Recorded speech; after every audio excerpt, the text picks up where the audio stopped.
All right, thank you. And good morning, ladies and gentlemen. My name is Rick Tubbs, and I am running to be your congressman here in District 7. And thank you, Anita and the Vallejo Chamber, for having us out. Thank you, George Miller, for coming today and giving us a chance to talk about the many things that are important to you and to all Americans today about where our country is going and the way forward. Many of you have not known me. Some on this side obviously have met me. Thank you very much. And have learned what I bring to the table. I want to tell the rest of us in here today a little bit about who I am and why I think I would be a good congressman for you and what my qualifications are and some of my ideas of what I'll do for you representing you up in Washington. First of all, I grew up in a one-stop sign town in Wisconsin. We grew up on welfare in a 4-room apartment above a bar. That was my humble beginnings. Never knew that it was anything different than a happy childhood. But that's where I started. Went to Fresno State University and earned a degree in mathematics. And also got my commission in the United States Air Force. And the funny story behind that is I was commissioned on Friday, graduated on Saturday, and married to my lovely wife sitting right here on Sunday. And that was over 21 years ago. From there, I spent the last 21 years in the Air Force as well, doing a lot of things, learning a lot of things. I was a T-38 instructor at Shepherd Air Force Base in Texas, and after that we came back to Travis Air Force Base to fly C-5s and C-17s during the war, as well as Afghanistan and Iraq, and I went into the reserves. Also was hired by a major airline. When I was hired by that airline, I was a union member, and still am for that matter. And I'm going to tell you another thing. I'm a proud union member. I understand collective bargaining. I've been through, this is my 3rd contract now with this company. Some good, some bad, hopefully good again. Yes, I'm a Republican, you bet. But I have some experience in my life, growing up on welfare, being a union member, that gives me an understanding of some of what's traditionally Democratic ideas. I don't want to privatize Social Security. As a Republican, I'm here to tell you that. I have a 97-year-old grandma that I love and adore, and she's a wonderful woman on so many levels. But to try to let my grandma manage her account successfully, I'd be doing it for her. And no. So that's one thing I'll give you. Collective bargaining, another thing. Unions have a role in this economy. They protect the middle class. They do, in the company I am, we have notoriously bad management labor relations. And that's really where I learned the need for a union, was working for my company.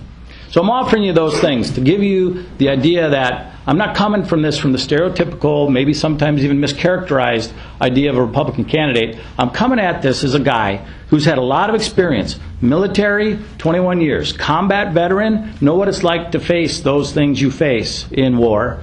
I've worked as a budget officer for a Joint Command Headquarters. I know how federal budgets work. And that is why I'm running, because of our federal budget. And this is my daughter, Holly. If you would come up here, please.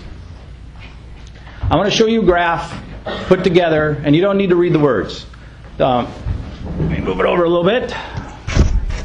It's okay. This graph's put together by the CBO, Congressional Budget Office. On the gray side, you see the deficits that happened during the 2000s, even with a war. As you hit 2008, they start to go up, and then you see 2009, 2010 are the longest red lines down there. Then it just continues with huge red lines. Now, ladies and gentlemen, I am here to tell you, I'm not running against George Miller because he's a bad guy. Not at all. I honor and respect your service for the 35 years you've given us in the House of Representatives as our representative. Thank you. But why I'm running and why I think I'm the right guy to represent this district in the future is because I see that red there and I say that's unsustainable, unacceptable, and we need to do something about it now. There is no plan coming from our government to fix that. If we don't fix this debt now, our children, my daughter right there that brought up the chart, and yours, and our grandchildren, will not be able to do something about it. And it will take will, it will take experience, and it will take a lot of work and energy to get it done. And that's what I'm offering as your representative, is to get rid of that red and make sure that this future is bright for those that follow us. Thank you.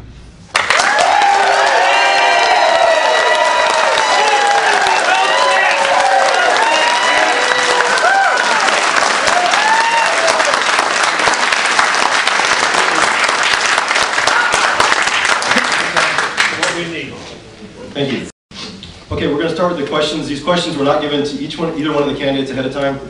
These were questions that were compiled by the Chamber of Commerce. They both apply to local issues as well as national issues. And I will alternate, starting with Congressman George Miller asking the questions and vice versa as we go through. Okay. First question. Solano County has one of the highest unemployment rates in the state of California and the nation. It affects foreclosures, it affects a depressed economy, and one of the worst school dropout rates in the state and nation. There's also a large impact in criminal activity in the local area as a result of this dropout. In your opinion, do you think this is a result of the exporting of manufacturing and service-related jobs to foreign countries? And if so, what legislation will you introduce at the federal level which will result in recreation of the manufacturing jobs in this area? Well, clearly the job opportunities are diminished by the outsourcing of jobs to overseas. I find it ridiculous that we have a tax subsidy for those employers to make it more profitable for them to send jobs overseas. When they send them to a foreign country, they get a tax subsidy. So we clearly have to stop that. We have tried now to stop that in these last 2 years of the Congress 8 times, and 8 times the Republicans have refused to go along with that. They want to continue the tax subsidy for people outsourcing the jobs. That's just unacceptable. It's unacceptable to the American people. The reason we made the big bets in the Recovery Act to the to health IT, to the grid system and energy is so that we can create manufacturing centers in this country for renewable energy, for green energy, for health IT, healthcare workers, and others in our economy. If you talk to the economists who talk about where the jobs are going to be in the future, those are 2 big areas. But we had to modernize the system so that it would be worthwhile. Is it working? Well, day before yesterday, Google announced that it's going to invest $5 billion in an energy system for wind energy off the Atlantic coast of the United States. And the reason it's going to be able to do that is because we're fixing the grid so that it can accept wind energy. That's a huge number of jobs it's going to create. It's a huge number of renewable and alternative energy resources for our country. We've got to continue to understand that we've got to make it in America. We've got to manufacture it in America, and the jobs have to be here. And what we have done is we've put up the venture capital. And since we've started doing that around energy, California has attracted 85% of all the venture capital investments in clean and renewable energies. 85% of all of it in the country. Why? Because the governor and the legislature put forth an energy proposal for this state. And now it's attracting investment, thousands of jobs coming to the state. That's what we have to continue to grow. If you don't do that, you have all of the community problems that you outline. On top of that, this community and every community is reeling from the financial scandals and criminal behavior by the big banks of this country. Because people were given loans, people had loans that they couldn't handle, but every time the banks wanted more volume because they were making it on fees and commissions, they kept saying, oh, you can have this loan, you can have this loan. And what do we see? Those fees and commissions led to the bonuses, but they led to massive bankruptcies across this country in businesses and everywhere else. So what do we see? Then the banks came into Congress and they persuaded the Congress, against my judgment, not to let people go to bankruptcy court to defend their house. You can go to bankruptcy court to defend your second home at Tahoe. You can go to bankruptcy court to protect your private jet. You can go to bankruptcy to protect your private yacht. But an American family can't go to a bankruptcy court to protect the home that they're raising their family in. This is outrageous. It's absolutely outrageous. If the big banks will continue that.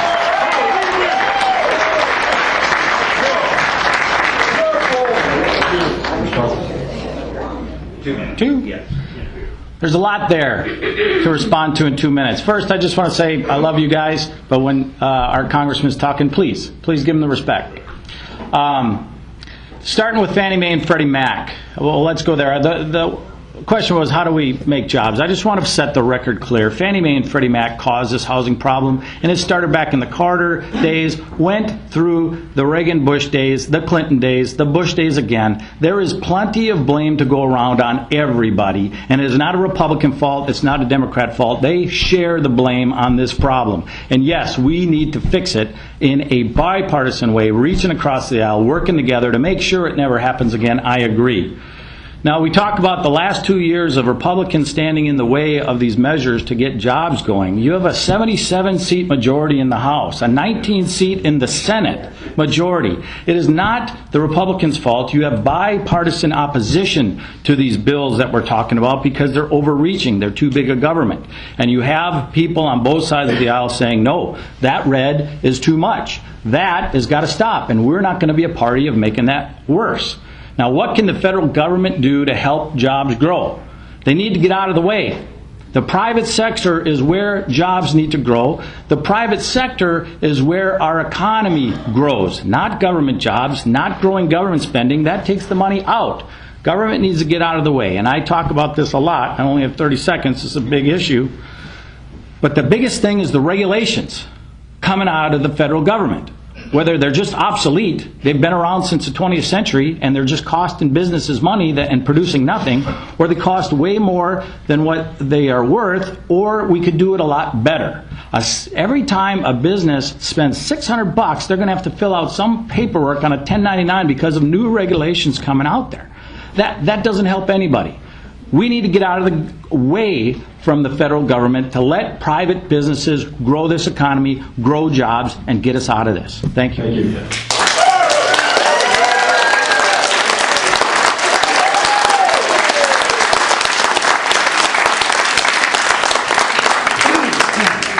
This question is for you, Mr. Tubbs. Regular rebuttal. I think we come back. No, we're going to have a rebuttal. Oh, okay. That would be at the end. There's a certain issue.